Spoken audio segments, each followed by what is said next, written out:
So he's gotten hate mail, death threats, and was even forced to travel with a security guard on a book tour across Europe. Professional athlete Steve Siebold has released a controversial book called Fat Loser, Mental Toughness Training for Dieters. Well, Steve is joining us now to talk more about this book and why it's causing so much controversy. Let me give some of the premises that you put forth in the book. First of all, on the back The cover, back. stop being stupid.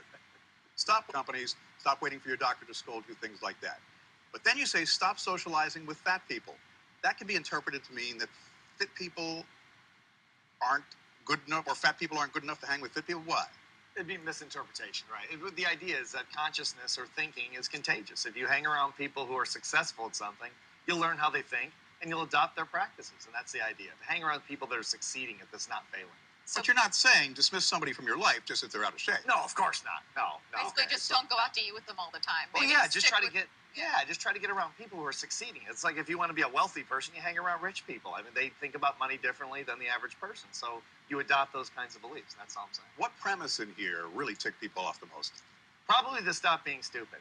But it's really simple. When I eat the nachos, when they're not on my diet, clearly, I'm being stupid. And I'm not saying I am stupid, but I'm acting stupid. And so I'm saying stop being stupid. We do this to ourselves.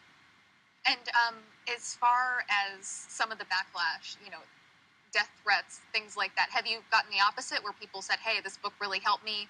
I needed the mental toughness.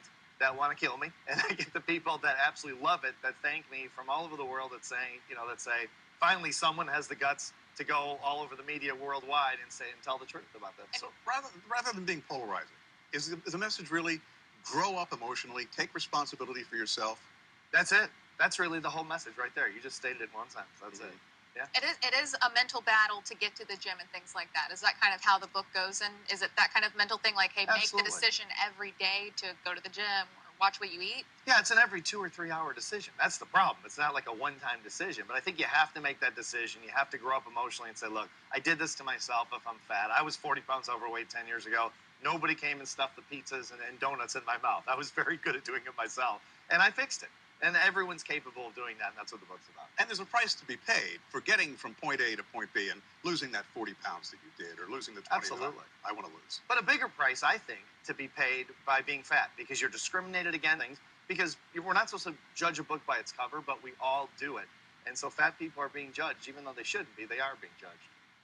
It's very interesting. And so are fit people.